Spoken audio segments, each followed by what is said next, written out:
What's good, combat sports fans? It's your boy Bando back at it with another episode. It's been a minute, of course. Always, every time I come back, it's always been a minute because I'm always taking too much time off. But I figured if I'm gonna come back, let me come back with a little bit of boxing episodes, right? Because I haven't posted much in the boxing realm. You know, we discussed a little bit about the Garcia-Haney fight a couple of times here and there. But a lot of things have happened since then, right? We've had Canelo versus Munguia. Very good matchup, very good fight. This past weekend, we had KAMBOSOS versus Lomachenko. And this upcoming weekend, we have USYK versus Fury. And along with today, we had the first face-off and first press conference of Mike Tyson and Jake Paul. So, let's talk about some boxing stuff, ladies and gentlemen. Let's go. Now you know, if I sparked up, there's a joint in the air, and I'm sitting in this room, I'm here to talk about some fight stuff. So, like I said, this is going to be a boxing episode. We're going to do some boxing talk. We're going to talk a lot about different boxing things that happened recently. Like I said, Munguia and Canelo was last weekend. Canelo getting the win. Canelo doing what he typically does, right? He fought just very technical, clean, defensive, right? And you see Munguia was trying to press him a lot. He was trying to press him, stay in the pocket, have that dirty boxing style, and he was staying in the pocket. He was doing well, right? But Canelo will just make you miss just that much before he snaps something off to get you. And that's exactly how he does, man. That's exactly how he gets things done. He's quick, he's evasive, and he's smart.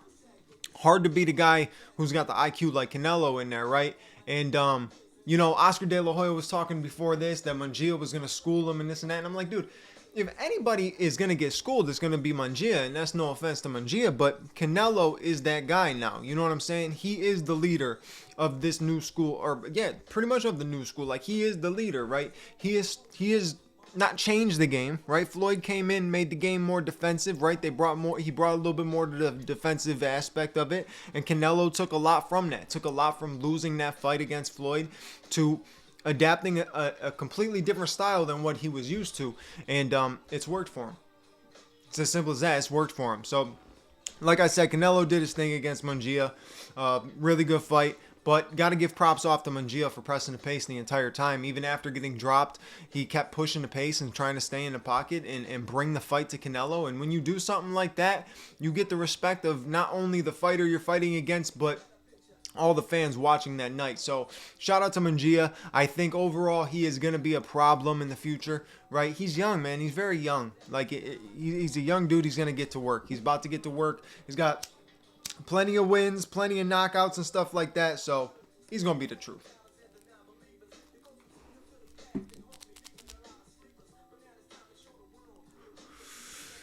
So now we skip on to this past weekend. You had Lomachenko took out George KAMBOSOS. Look, this is just my opinion, okay? And obviously George KAMBOSOS is a very talented boxer, very skilled boxer, right? Excuse me. But the one thing I've been thinking is that he's just not that elite level of boxer right now.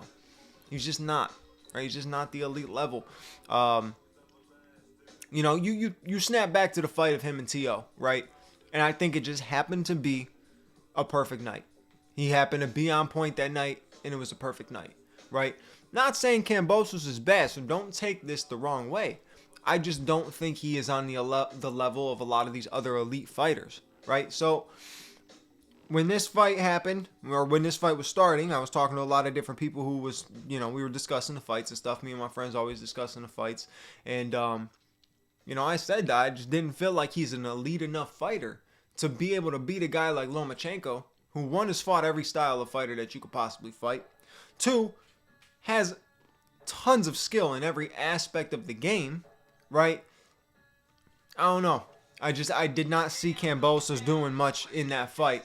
I didn't see him being able to outpower him. Definitely didn't see him being able to outbox him. I didn't have him in the speed. No area did I think that he was gonna have enough to be able to beat Lomachenko. And I was right. Lomachenko did his thing, man. Lomachenko always looks good, always looks clean.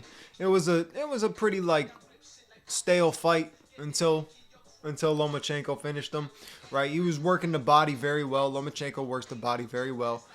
He throws beautiful combinations. He was definitely showing that he was much quicker than KAMBOSOS.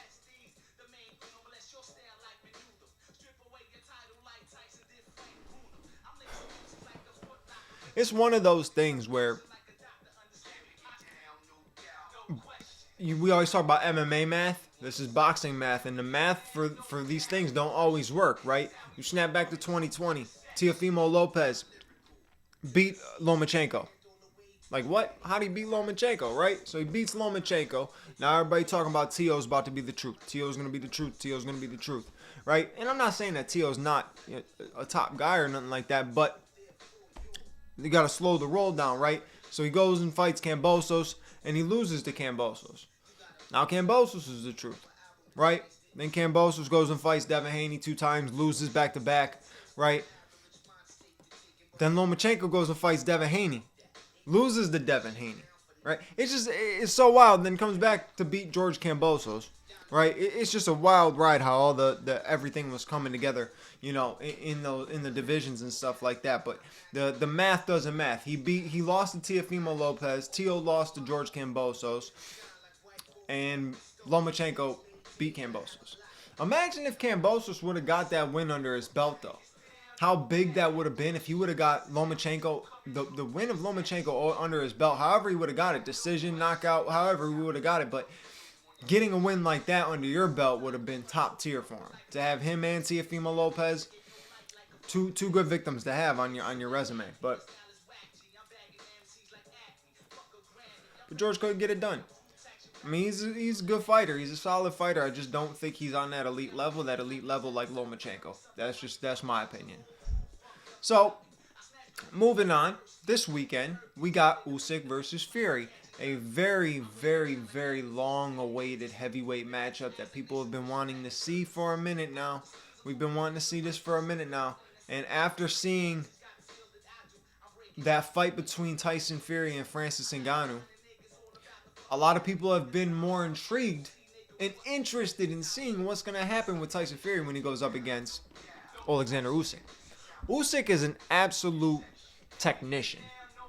He really is. If you pay attention to his fights, the man is a technician and he is smart. Very, very smart. He doesn't get hit much. He doesn't take a lot of damage.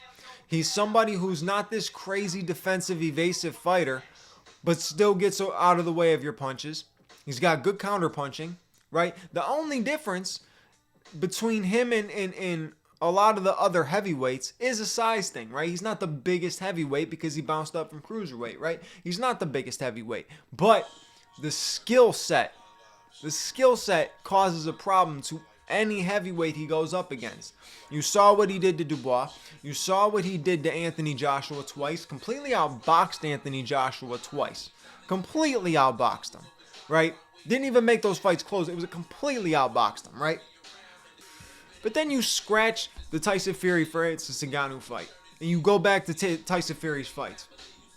Every single fight he has been in, he is the ringleader. He is the one kicking ass. He is the hammer, and the other man is the nail. It's simple as that every time, right? Every single time. He had a very close fight, the first fight with Deontay Wilder. Right, got knocked down in that last round, came back, huge moment, right? Great performance for his return performance. Comes out to the second fight, demolishes Deontay Wilder. Deontay Wilder said that shouldn't have happened. Excuses were made, so a third fight got made. And he did it again. He came through and got the win. So you watch a guy like Tyson Fury and you say, damn, that's one of the best heavyweights of all time. And that's my opinion, right? A lot of people might argue that. Go ahead and argue that as much as you want. I believe he is one of the best heavyweights of all time. You go pound for pound, right? Let's build a pound for pound list, right? You put him up against pound for pound, any fighter, any boxer from any generation. None of them were his size. None of them were his size and able to move like him at his size. So I think he would cause a very big problem to any heavyweight boxer in history, right? That's why I say he is one of the best of all time. I didn't say he is the best heavyweight of all time, but he definitely is one of them. It's hard to argue that. But After having a fight like that against Francis Ngannou, it makes everybody question everything. What was that? Were you not taking Francis seriously? Did you not train full on? Did you not really give a fuck about the fight? We're just trying to catch a paycheck, because you were in Abu Dhabi. You know you're going to get paid, right? So, what was that? What was going on? Why was Tyson Fury getting dropped by Francis Ngannou? Well, one, Francis Ngannou is hard as fuck. And two, I personally believe that he was just not focused on that fight, not caring. They already set up the Usyk fight before the Ngannou fight even happened. You know what I'm saying? So it's like, BS. It was BS. You knew his focus was not on Ngannou. He thought it was gonna be a walk in the park. He was gonna go in there and just walk him down. He thought he was gonna go in there and do what we saw Anthony Joshua do to Francis Ngannou. That's what he thought he was gonna do, but he didn't. So the question is, what version of Tyson Fury are we going to see? And I'm hoping we see the best version of Tyson Fury, because I want to see the best version of him versus the best version of Usyk. I want to see a boxing technical matchup that is either going to be extremely boring or very interesting, right? It could be very, very boring, could be very interesting. We obviously know Tyson's got him on the size, he's got him on the reach, and I would say probably has him on the power. Just overall because of his size, how big of a heavyweight he is. He's the biggest heavyweight, right? The man packs a punch. For Usyk to go in there in this matchup and be able to beat somebody like Tyson Fury, that's going to cement his name in the history books forever. His legacy will be cemented, and people cannot talk shit about it at all. You can't argue nothing, right? Beating Anthony Joshua twice, one of the biggest names in boxing, and then beating Tyson Fury, the biggest name in boxing right now besides Canelo type of thing, like, that's huge. That's huge. That is absolutely huge. Do I believe Usyk can do it? Yes. Am I rocking with Tyson Fury? Yes. I think Usyk can get it done, right? If Tyson Fury did not take this serious enough, that's one thing. He has to make sure he took this fight serious, and he was taking this fight serious through training camp. He had to, because you can't go in there against somebody like Usyk playing around, right? I can see him not frustrating Usyk, but making Usyk miss a lot. I can see that happening. I can definitely see that happening, but it's going to be interesting. Who's going to lead the dance? That's what I want to know. Who's going to lead the dance? Who's going to be the guy pushing the pace? Who's going to control the pace? Who's going to be the alpha in there between the two of them? There's a little bit of heat with this matchup. You saw the shit with John Fury headbutting one of Usyk's coaches or training partners or whatever, just going back and forth with it. John Fury is just wild every single time Tyson fights. And it's like, dude, You're not the one fighting, bruv. Relax, dog. Relax. But he knows how to bring the views. He's almost like the boxing LeVar Ball or something like that. He knows how to bring the views.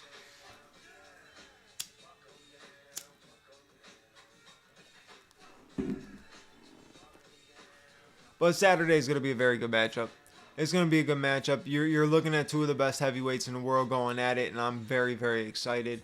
I'm locking in with Tyson Fury, but like I said, don't count Usyk out. If you guys are not hip to Usyk, I know a lot of people on the casual side of boxing don't really know who Usyk is. Look him up. Look him up if you're not hip. But to everybody that is hip, you already know he's a problem for anybody in that heavyweight division. So that's going to be a very interesting fight. Also, man, today, interesting fight. Speaking of interesting fights, today was the press conference for Jake Paul and Mike Tyson. Now, I didn't really watch the press conference. I just saw the face-off. You know what I'm saying? Everything on Instagram and all the kind of social media shit. And I didn't really watch the press conference, but I saw the social media shit, them facing off and everything like that. Tyson is not looking like a killer. I understand. He's 58 years old. You're not the same Mike Tyson from back in the day, right? Is that monster always in there? I believe so, yes. But he's not the Mike Tyson from back in the day.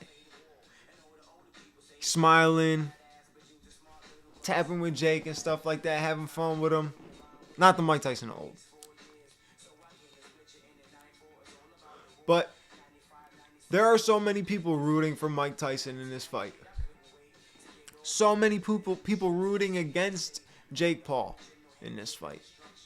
They want to see Mike Tyson win. It's just one of the things, man. You don't want to see a legend like Mike Tyson fall to Jake Paul. I've said that many a times. It's not what you want to see, right? I don't care if any UFC fighter goes over and gets their ass beat by freaking Jake Paul. It is what it is. The last person you want to see lose to Jake Paul is a legend like Mike Tyson. And Mike Tyson is 58 years old, so it's wild.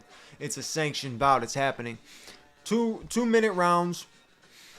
Counts on their professional record. I think it says 16-ounce gloves. I'm just curious to see if Mike can put the pressure on Jake and cause Jake to panic. Cause Jake to leave that chin open. See what Mike can do. You've seen him hit the pads with Rafael Cordero. I mean, the man still can crack. 58 years old. I wouldn't want to stand in front of him and take them punches. I think I've said that before on this show. Multiple times. Who the fuck would want to stand there and take these punches? I mean, I might do it for that paycheck, though.